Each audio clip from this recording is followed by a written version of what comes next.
Hey, what's going on, everybody? This is to Mike and Luke with Up North Collectors, part of their 10,000 subscriber giveaway. What a feat! I wanted to talk about them a little bit first before we got into a top 10 that I'm about to present. Mike, Luke, first of all, I want to thank you guys for the channel. You guys are partly with a couple others, Kalik Maiko and Nolan, Alico3, for me putting the YouTube channel together. You guys approach the hobby the way I think it should be, right? Our motto here at Big League is respect the hobby, and I think you guys carry that out to a T, right? You know, perform what you do on camera with class, with dignity. You keep it clean for all audiences, which is great.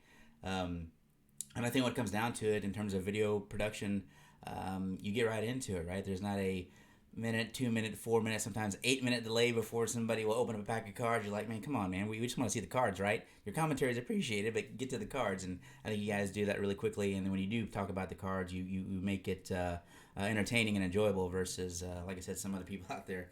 I also want to congratulate you guys because 10,000 followers is an outstanding achievement. Congratulations. It's well deserved. Like I said, the father and son combination, I can appreciate that. If anybody's seen my videos, you know who the executive assistant is, right? That's my daughter Mia. She's been opening and actually helping me run the business here recently, since she's been basically 8 years old.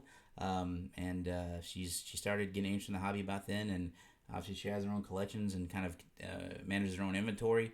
But when it comes down to putting stuff together, she helps me out. Once again, congratulations, guys. Well deserved. So we'll get into my top 10, which is will be an interesting one, right? Big League Sports Cards. We're out of Houston, Texas, right? I'm a native Texan. So I decided to do my current top 10, split into two. My favorite Dallas Cowboy cards, graded cards, and my favorite Houston Astros graded cards. I fit in that unique, I guess a group of collectors or fans, or you want to call it, of probably the two most hated teams in two out of the three major sports. The Dallas Cowboys, because they're, quote, America's team, are Dallas Cowboys, and then obviously the Houston Astros for all the shenanigans that went down in 2017 and, everything else that's come to follow. But I am a fan and a supporter, nothing I can do about that. Sorry, guys. We'll get into it. I guess we'll start with the Astros. This is the first card. So this is the pink 2017 Topps Alex Bregman. It's because it's only PSA 9, but it's the pink and it's the rookie chrome, and the 2017 design I think was really cool for the refractors because it splits that up in those with those nice slotted lines in it. I actually had a PSA 10 in the negative that I really didn't want to sell. I had it super priced, way out of current market, and someone picked it up last summer. I was like, oh man, I should have taken that thing down. But lesson learned, right? Don't post it if you don't want to sell it. Someone took that one, so this is one of my favorite. I'm sorry, it's a PSA 10. I don't know why I said 9. It's card 9, but Jim and 10 in this one, so that's the pink refractor. Alex Bregman with the rookie cup. So there's that one. That's 5, so I'm going all the way up to number 1. So my number 4 on that one, this is actually, I don't own a whole lot of Beckett cards, but this is one of them that I have. This is the Carlos Correa 2015 Topps Update. This is the Sparkle, Speckle, depending on what you want to call it, but 9.5 here. Jim Mint, all 9 pluses on the subgrades, including 9.5 edges, 10 corners, and 10 surface. It's kind of a cool action shot. It is the chrome update, and like I said, it's in that sparkle with that nasty shine there. That's 4.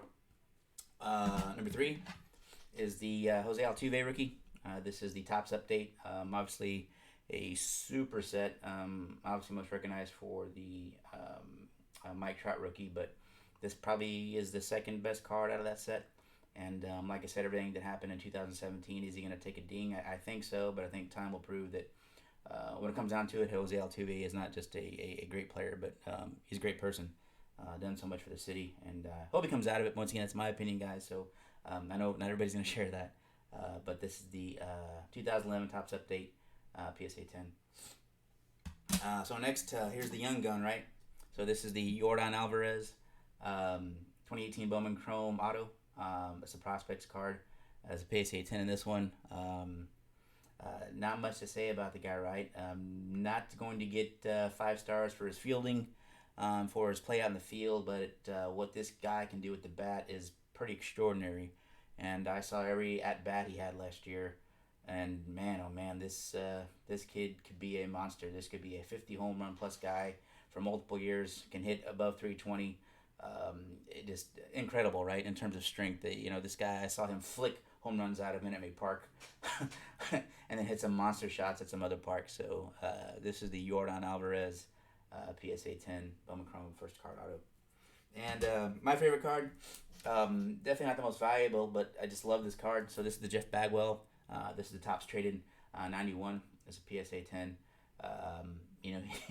This is the late 80s, early 90s baseball look, right? The tall hat, the mullet going in the back.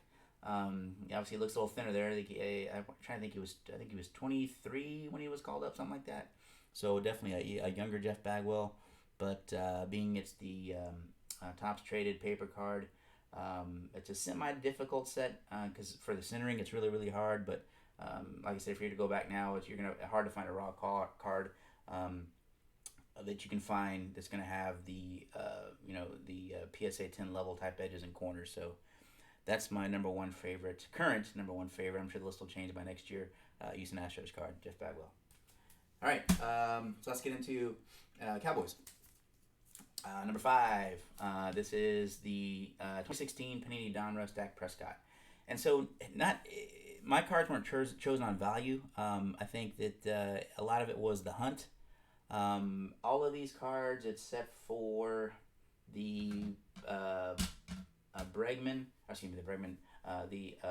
Bagwell card, I either had in my collection or found and sent in to get graded. And for me, that's half the thrill, right? Is finding the card that you think is a 10 and sending that thing in to see what you get. So this is the blue press proof.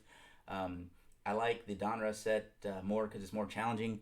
It's a paper card, right? It's not optic, so the chance for damage is or getting a little ding on the corner or edge is much higher than when you're dealing with optic.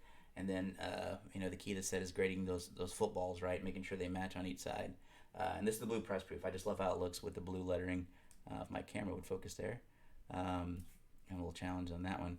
I think I got too much light going on. Sorry about that, guys. Because I moved it too fast. It wasn't. Let me do this. Oh, I didn't like it out there. But anyway, that's the PSA 10 Dak Prescott rookie. Maybe he'll come back in. Same year, still a Panini card, but a different set. Man, the camera's way out now. This is the 2016 Panini Prism. There we go. Zeke Elliott. This is the silver prism. Once again, it's not like I said, it's not like it's a contenders auto or anything like that. So value-wise, it's still reasonable. But to find the silver in a PSA 10 was difficult. I probably bought close to 20 of these cards. This is only 10. I got a bunch of 9s and a lot, obviously, I didn't submit. But just beautiful shine. I did like the 16 prism design, even though it's very basic, but one of my more favorite prism sets. So 2016 Zeke Elliott, rookie PSA 10. I've been a Cowboy fan all my life, and I have really one sports hero, and it's this guy. So the next 3 cards are actually of all of this guy. So this was the first Tony Dorsett rookie actually I bought. 78 rookie. This is a X-Men PSA 6, but the card is, in my opinion, it's it's actually a lot better than that. It's got a little bit of touch there on that bottom corner. I'm not sure you can pick it up, but little OC left to right, little OC top to bottom off centered, but the surface is fantastic. It's got great color on it. And for Mike probably remembers this, right? But back in the day, there wasn't a whole lot of attention paid to card quality or quality control. It was just print the cards and get them out. So you were just happy to get a card of your favorite player. It was centering.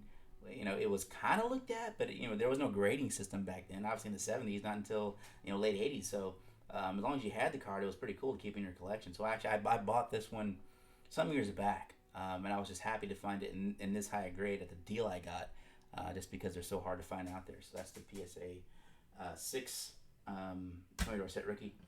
So this next one is I just love this card, and I still can't find anything wrong with it, unless I'm missing something on the back. So 2011 Topps Triple Threads. This is the Tony Dorsett. auto, plus that really nice patch framed in gold there. 3-color patch. The autograph is just beautiful on there. It is a sticker, but it's jammed on there nicely. But autograph looks great. Old school picture. Love the lines, and this is out of 90. So this is just one of my favorite cards in my entire collection. I just love the way it looks. Wish it was a 10, but hey, that doesn't take away from obviously the personal value to me. And this next one here, my number one favorite card, probably in my entire collection right now. Like I said, really not based on value, just on uh, toughness to get. And the truth is, you may not see maybe more than 2 or 3 of those in the next decade of these. It's not a PSA 10, but it is a PSA 9 off center, which means obviously it has a qualifier, right? It's off center, but other than that, colors, corners, edges, the card is gem mint. And I actually got this card out of a pack buy, believe it or not, about 2 years ago. And I bought a couple of packs of 78 tops, broke them open, and there he was. And like I said, it didn't have. I wasn't necessarily worried about the sending. I just wanted to find one because it's the only chance to get one right out of fresh 1978 packs that are very hard to find. Right, you're paying out the nose, and there it was. Right, my childhood hero, my sports hero, and a beautiful card outside the centering. So that is my number one card, and the Dallas Cowboys, and the number one out of my entire collection. So that's my top 10, guys. Once again, Mike, Luke, congratulations. Enjoy it. Keep on doing what you're doing because we all appreciate it. This is Lucky with Big League Sports Cards, and respect the hobby. We'll check y'all later. Thank you.